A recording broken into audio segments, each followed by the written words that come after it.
Hello students, welcome back to watch and learn by Sudha ma'am. आज हम करने जा रहे हैं आपका ग्रामर का टॉपिक जो कि है रिपोर्ट राइटिंग। अब हम आज सीखेंगे कि रिपोर्ट राइटिंग क्या है, उसका फॉर्मेट क्या है और उसके एक दो एग्जांपल्स भी करेंगे जिससे आपका जो इसका बेसिक है how to write a report वो क्लियर हो जाएगा। तो सबसे पहले शुरू करते हैं कि रिपोर्ट का मतलब होता क्या है, means what is a report.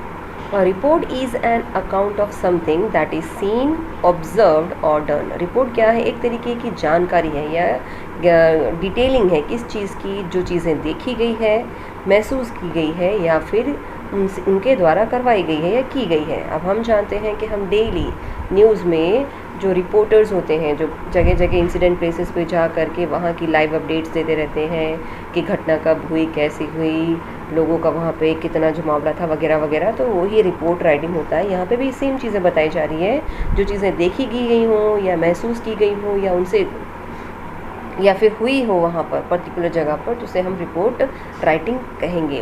उस तरीके की जो जानकारी हम तक पहुँचाने का काम किया जाता है उसे हम कहते हैं रिपोर्ट राइटिंग। ठीक है, अब रिपोर्ट के बारे में यहाँ पे क्या बताया जा रहा है, सिंपली मैं एक बात बताऊँ तो रिपोर्ट जो होता है वो अक्सर हमेशा किस में किया जाएगा, पास्ट टेंस में।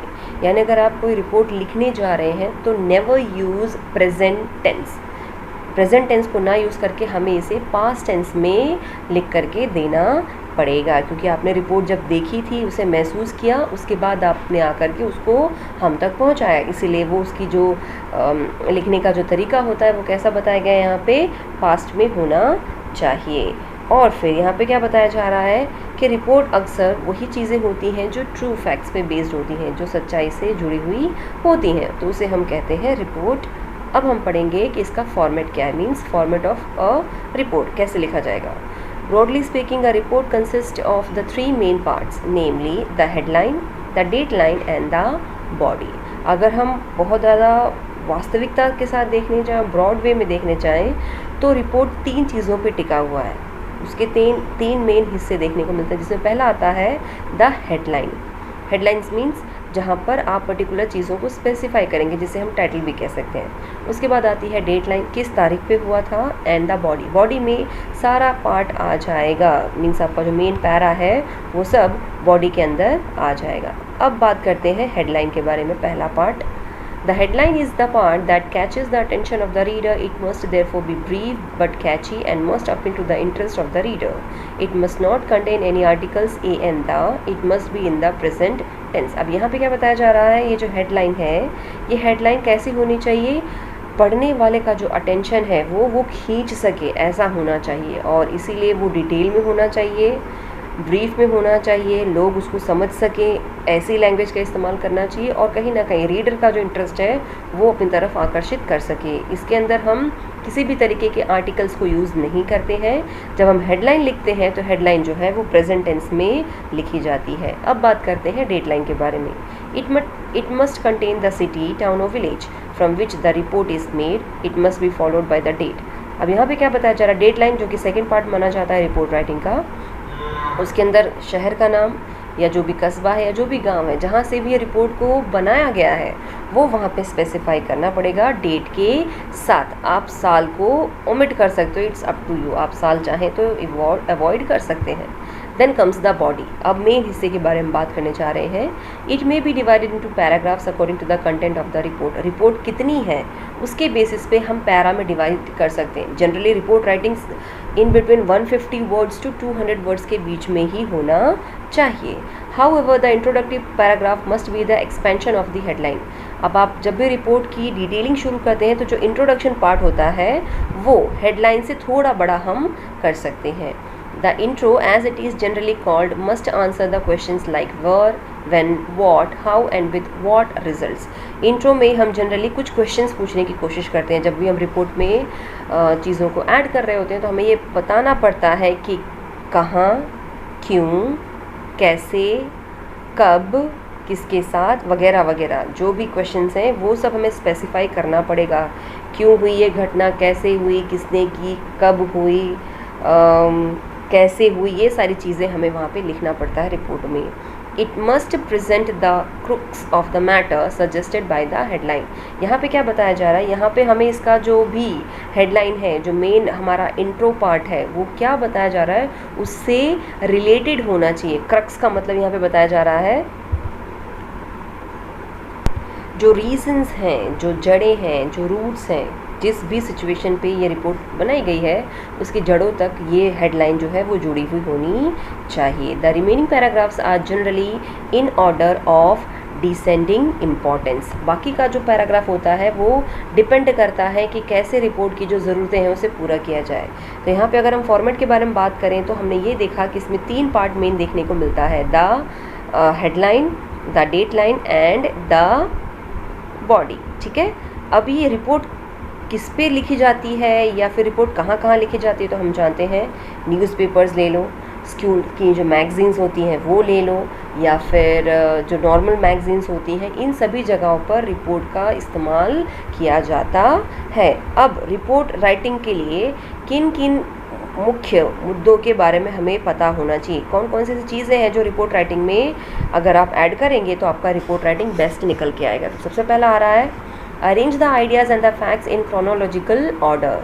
जिस परिस्थिति में वो रिपोर्ट को लिखी गई है उसको सिस्टमैटिक अरेंजमेंट करने के बाद ही वो आइडिया शुरू से लेके एंड तक सिस्टमैटिकली अगर अरेंज करोगे तभी जाकर के इफेक्टिव रिपोर्ट राइटिंग रेडी होगी।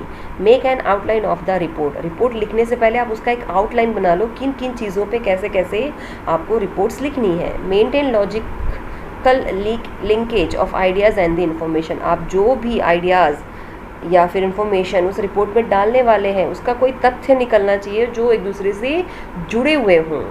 अवॉइड स्टेरियोटाइप्ड और हैकेंड एक्सप्रेशन एंड इररिलेवेंट इन्फॉर्मेशन। पुरानी सोचें या अजीबोगरीब से जो हमारे व्यूज़ होते हैं या थॉट्स होते हैं या फिर ऐसी जानकारियाँ जो उस रिपोर्ट से जुड़ नहीं रही हैं उसे हमें अवॉइड ही करना चाहिए। Frame simple and short sentences. हमेशा सिंपल एंड शॉर्ट सेंटेंसेस में ही यानी पॉइंट टू पॉइंट हमें रिपोर्ट को लिखना चाहिए। Ensure grammatical accuracy, correct spelling and appropriate punctuations. हमेशा ग्रामेटिकल पॉइंट ऑफ व्यू से देखने जाएँ, स्पेलिंग्स अच्छी होनी चाहिए, पंक्चुएशन उन सभी का हमें वहाँ पे नाप तोल रखना पड़ेगा। Ascertain that the report is appealing and interesting. हमें इसका भी अच्छे से ख्याल रखना चाहिए कि आप जो भी रिपोर्ट बना करके पेश करने जा रहे हैं वो हम तक पहुंचनी चाहिए और उसमें इंटरेस्ट भी बना रहना चाहिए। ये तो इसके मेन पार्ट थे। अब एक अच्छे रिपोर्ट को लिखने के लिए किन और चीज़ों का ध्यान रखना चाहिए। How to write a good report. Writing a good report calls for an ability of a fairly high standard since it is a detailed and comprehensive account of an event or incident. एक अच्छा report writing के लिए बहुत सारी चीज़ों का हमें ध्यान रखना पड़ता है। पहले तो आप में क्षमता होना चाहिए जिसमें आप अपना स्टैंडर्ड मेंटेन रखो, आपकी लैंग्वेज अच्छी होनी चाहिए क्योंकि ये डिटेल में और पॉइंट टू पॉइंट हमें डिटेल पहुंचाता है, हम तक जानकारी देता है जो भी इंसिडेंट हुआ था या इवेंट हुआ था उससे related. The ideas must be original and factual, relevant and adequate. जो भी वहाँ पे आप अगर अपने आइडियाज़ को भी ऐड कर रहे हो तो वो सही होने चाहिए, यानी उस रिपोर्ट से मिलते जुलते होने चाहिए, सत्य पे आधारित होना चाहिए, उससे जुड़ा हुआ होना चाहिए और प्रॉपर होना चाहिए। Do not include your own view point, personal comments और ओपिनियंस ऑन द टॉपिक। जिस भी जगह पर आपने जाके उस रिपोर्ट को बनाया है उसमें आप अपना खुद का व्यू पॉइंट या जो खुद के कमेंट्स हैं या खुद की जो सोच है उसे कभी भी ऐड मत करो। अ good report demands more than just correct English. Good report में सिर्फ अच्छी इंग्लिश ही नहीं बल्कि सिस्टमैटिक सेंटेंसेस को फ्रेम करना भी बहुत महत्वपूर्ण माना जाता है। It requires a good and effective presentation so as to capture and sustain the interest of the reader. किसी भी रीडर के लिए हमें वहाँ पर जो हमारा प्रेजेंटेशन है यानी द हेडलाइन, द डेटलाइन या जो बॉडी से लेकर के जो भी हमें एंड तक ले जाना है वो कैसा होना चाहिए, आपका ध्यान खींच सके। तो प्रेजेंटेशन जब आपकी अच्छी होगी तो नेचुरल है कि हमें किसी भी चीज़ को करने के लिए हम अपना पूरा ध्यान वहाँ पे लगा देंगे जिससे रीडर का जो इंटरेस्ट है वो वहाँ पर आएगा। Pay attention to the range of vocabulary. अब यहाँ पे क्या बताया जा रहा है, वोकेबुलरी इडियोमेटिक एक्सप्रेशन, जिसमें वोकेबुलरी में वर्ड फ्रेजेस हो गए, इडियोमेटिक एक्सप्रेशंस हो गए, and the construction of the sentences. यहाँ पे क्या दिया जा रहा है कि जो भी आप वर्ड्स को यूज़ कर रहे हो, फ्रेजेस को यूज़ कर रहे हो, जो भी आप एक्सप्रेशन देने के लिए शब्दों का इस्तेमाल कर रहे हो, या सेंटेंसेस को बनाने से लेकर के सेंटेंसेस को सही तरीके से अरेंज करना होता है, वो बहुत ही ध्यान से करना पड़ेगा या करना चाहिए। The language must be clear, precise and concise. आपकी जो भाषा है, जिस भाषा में आप रिपोर्ट रेडी कर रहे हैं, एक तो क्लियर होनी चाहिए यानी समझ में आनी चाहिए, शॉर्ट होना चाहिए और पॉइंट टू पॉइंट होना चाहिए। Make sure that your report reads well as a composite whole. यहाँ पे क्या बताया जा रहा है कि आप हमेशा ध्यान रखना कि आपकी जो रिपोर्ट है वो क्लियर होने के साथ साथ आप पूरी डिटेल जो है वो एक साथ सिस्टमेटिकली कंपोजिट कर रहे हैं, अरेंज कर रहे हैं, जो पूरे मैटर को इन्वॉल्व करे। It shouldn't be just a bundle of disjointed information. ये ऐसा ना हो कि बस जो समझ में आए अजीबोगरीब से आपने सेंटेंसेस को फ्रेम करके वहाँ पे रख दिया, ऐसा नहीं होना चाहिए। सिस्टमेटिकली आपको समझ में आना चाहिए, फिर ही आप रिपोर्ट को लिख सकते हैं। तो सिंपली बोलूँ तो हमेशा रिपोर्ट को लिखने से पहले आप उसकी आउटलाइन रेडी करिए कि आपको किन किन मुद्दों पे यहाँ पे इस रिपोर्ट को रेडी करना है। चलो अब हम कुछ एग्जाम्पल।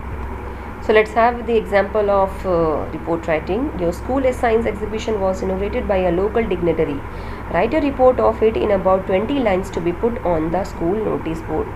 आपके स्कूल में साइंस एग्जीबिशन हुआ था जिसको इनोग्रेट किया गया था। इनोग्रेट मीन्स उसका उद्घाटन किया गया था वहाँ के जो लोकल डिग्नेटरी हैं, यानी जो हाई पोस्ट पे ऑफिशियल्स हैं या जो लोग हैं, उनके द्वारा उसका उद्घाटन किया गया था। तो आपको एक छोटी सी रिपोर्ट रेडी करनी है सिर्फ 20 लाइन की सहायता से, जो आप अपने स्कूल के नोटिस बोर्ड पे लगाना चाहते हैं। आंसर देख लेते हैं। तो सबसे पहले यहाँ पे क्या आ रहा है, हेडलाइन। हेडलाइन में द साइंस एग्जीबिशन इनोग्रेटेड, जो कि पास्ट टेंस का इस्तेमाल किया गया है, ये हेडलाइन होगी। Then comes the date line. Date line में जगह का, किस जगह पर हुआ था, तो सुरेंद्र नगर है, तारीख दी गई है, यह मेंशन्ड नहीं है, जो कि ऑप्ट किया जा सकता था।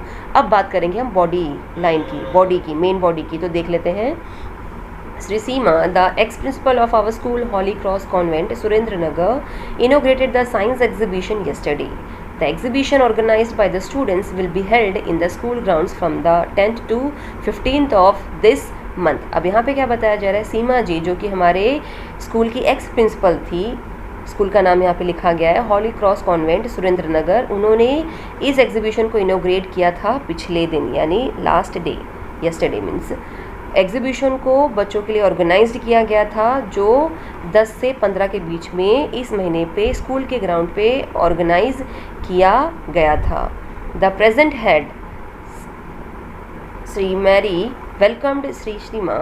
She was all praise for the efforts of the students and teachers in putting up the exhibition. तो अभी यहाँ पे क्या बताया जा डिटेल में कि जो फ़िलहाल की जो हेड है स्कूल की, जो कि श्री मैरी बताई गई, उन्होंने मिसेस सीमा का, श्री सीमा का वेलकम किया। उन्होंने काफ़ी प्रेज़ किया, मीन्स तारीफ़ें की कि यहाँ के बच्चों ने और टीचरों ने कितनी मेहनत की ताकि एग्जीबिशन सक्सेसफुल हो पाए। She praise the setup, the discipline and the organisation. उन्होंने तारीफ़ की कि ये जो सेटअप लगाया गया है एग्जीबिशन का, यहाँ पे जो लोगों की शिष्टता है, बच्चों की डिसिप्लिन है, और जो इस इंस्टीट्यूशन का सिस्टम है बहुत ही चेयरेबल है. A short diya dance was performed by some of the senior girls and the symbolic lamp was lit. एक छोटा सा दिया डांस कुछ लड़कियों के द्वारा वहाँ पे परफॉर्म किया गया था. हम था में इसलिए लिख रहे हैं क्योंकि मैंने आपको स्टार्टिंग में बताया था रिपोर्ट हमेशा हो गई होती है, उसकी हम जब रिपोर्ट देते हैं तो वो पास्ट में ही कहलाएगी. तो यहाँ पे था बताया जा रहा है जो स्कूल की सीनियर गर्ल्स के द्वारा एक डांस नृत्य का वहाँ पे नृत्य किया गया था, और वहाँ पे लैंप को दिया जलाने का भी छोटा सा सेरेमनी किया गया था. Then senior Seema cut the ribbon to declare open the first stall and everyone cheered. उसके बाद सीमा जी आई, उन्होंने रिबन को काटा और फिर ओपन कर दिया गया पहले से लेकर के बाकी के सभी स्टॉल्स को कि आ करके आप अब एग्जीबिशन का मज़ा ले सकते हैं. तो सभी लोग काफ़ी ज़्यादा खुश हुए. The next few days will indeed be hectic ones. आने वाले कुछ दिन पक्का कैसा हो जाएगा, हेक्टिक हो जाएगा, क्योंकि ये तो उस दिन के बारे में बताया गया जिस दिन इनोग्रेशन किया गया था, जो कि कौन सी तारीख दी गई है 11. लेकिन 10 से लेके 15 के बीच में यानी 11 के बाद के दिनों के बारे में यहाँ पे एडवांस में इन्फॉर्मेशन दी गई है. तो यहाँ पे क्या बताया जा रहा है कि आने वाले बाकी के जो दिन हैं वो काफ़ी हेक्टिक होंगे, क्योंकि एग्जीबिशन में बहुत सारे लोग आने वाले हैं. फिर आप इस रिपोर्ट को एंड करेंगे जिस किसी ने भी इस रिपोर्ट को वहाँ पे पब्लिश किया था, XYZ जो भी हो, यहाँ पे उसका नाम आ जाएगा और फिर यहीं पर हम रिपोर्ट को एंड कर देंगे। तो इस एग्जाम्पल से आई होप आपको समझ में आ गया होगा कि रिपोर्ट को कैसे लिखा जाता है। सिंपल स्वीट लैंग्वेज को यूज़ करने का है, हमें सिस्टमेटिक चीज़ों को अरेंज करना होता है। ये स्कूल के पॉइंट ऑफ व्यू से लिखा गया है कि रिपोर्ट राइटिंग है। आई होप आपको ये समझ में अच्छे से आ गया होगा। Thank you.